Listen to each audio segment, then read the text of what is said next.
Today, we're crushing picnic baskets. Picnic tables are practically everywhere.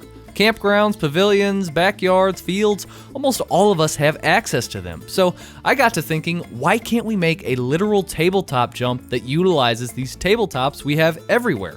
It would need to be portable, relatively light, sturdy, and fun to use. But above all else, it needs to not mar the surface of the picnic bench. With all those things in mind, I set off to start this build by finding the overall average measurements of a picnic bench. So, after going to several parks and measuring several different types of picnic benches, the average height I'm getting is 28 inches high to 32 inches high, and the average width is a little bit under 3 foot. So, I'm gonna base every measurement for our ramp and landing off of those measurements. Knowing these measurements makes it easy to design a ramp that will actually feel right when we go to ride it. Ramps come in all shapes and sizes, and it can sometimes be tough to gauge how you should build them, but it mostly boils down to the angle and the radius of the ramp. As a rule of thumb, it's a good idea for mountain biking anyway to keep your radius above 8 feet and your angle between 60 and 30 degrees. For the picnic table jump, I settled on 9.5 feet for the radius and 43 degrees for the angle. With those numbers, we can start to build it. Using 3/4 plywood, I drew out the length and height of the ramp that we found on SketchUp. From there, we can mark out our radius using an anchor point and string. The goal here is to get the anchor point centered between the lip and start of the ramp. Then from there, you can take your string and run out the radius onto the plywood.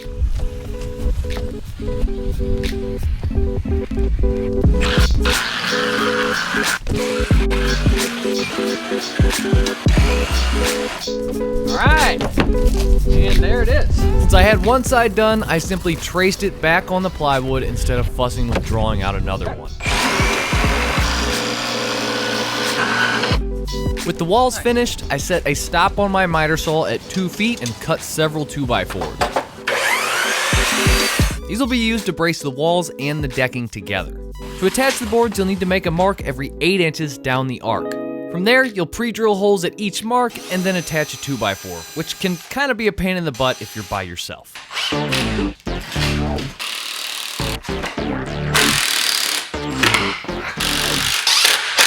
That was kind of a pain in the butt.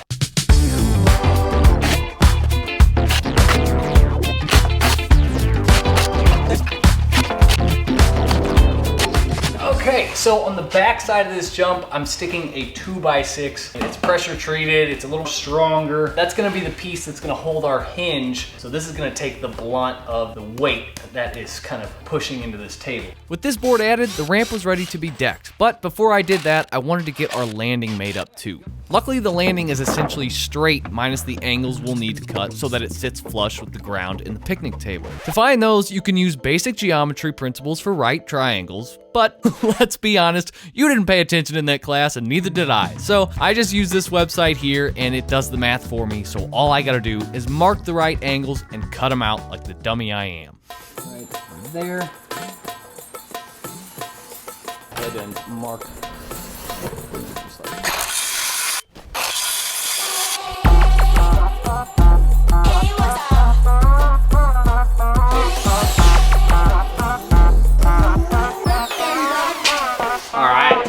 Since this one is flat, it's gonna be a million times easier to put these boards in between. So yeah, let's do it.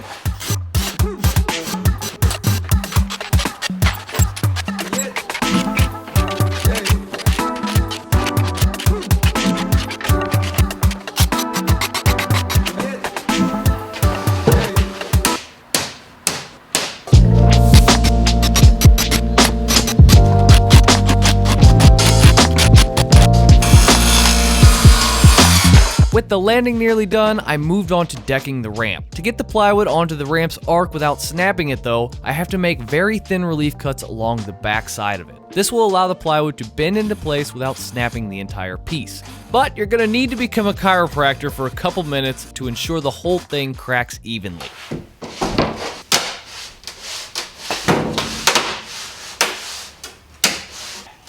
Ooh. There you go.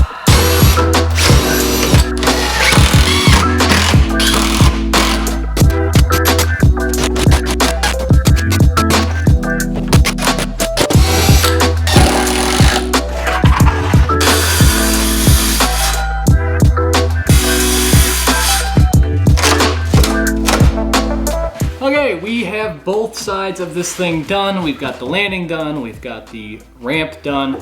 Now all that's left is to attach the parts that actually sit on the bench. So we're gonna take a hinge like this and stick it on there. We'll stick another board that comes out a hair so that you can clamp that down onto the actual bench. But other than that, we'll be done. The problem is, these big old piano hinges don't have holes in them yet. So I'm gonna go over to my dad's and use his drill press and get some holes in these guys.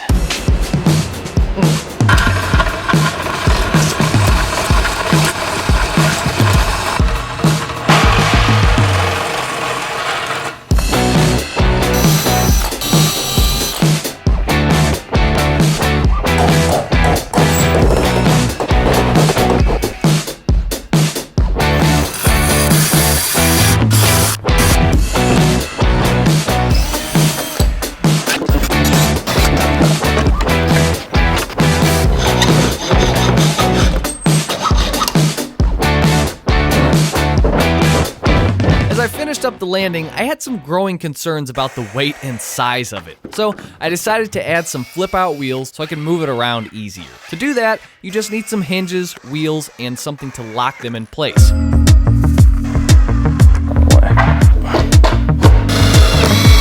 That up.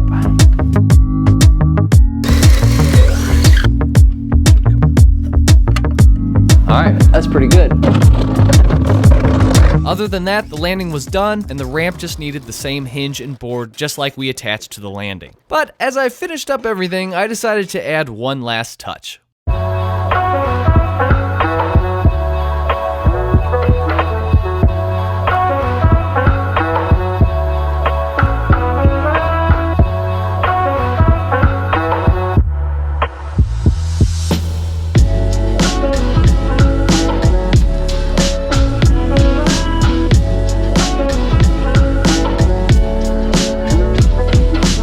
Now, it's not the prettiest paint job, but I really like how it turned out. And after letting it dry, I loaded them all up in the pickup truck, which I will admit to you was not easy nor fun, but they did manage to fit. So I called up a couple friends and invited them on a lovely picnic at a state park near me. Not optimal, but that'll do.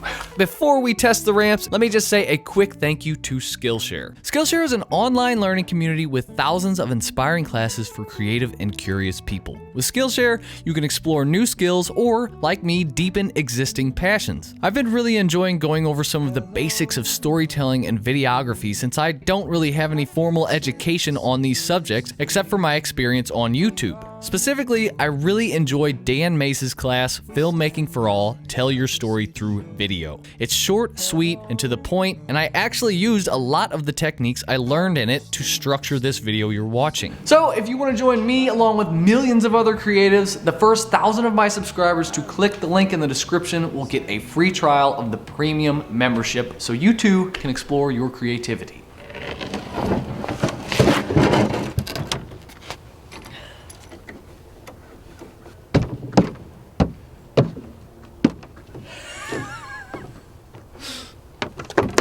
I guess that's okay. That is so stupid. Don't get me wrong, I'm not buying you. Don't get me wrong, I'm not bad as you. I'm looking for you. I'm looking for you. All these busy people. All these busy people. All these busy people.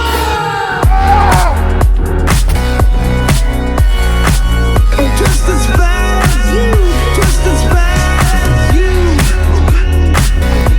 And sometimes These honestly turned out super freaking fun to ride and worked better than I imagined. I will say though, if I made a second version of these, I would use a lighter material and I'd factor in a way to fold them in half. Other than these two things though, these worked super well and didn't make a single mark on the picnic benches we used. Let me know if you guys think of any ideas to improve these ramps on top of what I just said, or if you'd just like to see me make a second version of this that's more compactable. thank you guys for such a great year. 2020 was insane for the channel. It's also insane for other reasons, but yeah, I am really looking forward to 2021, and I'll see you then. Bye.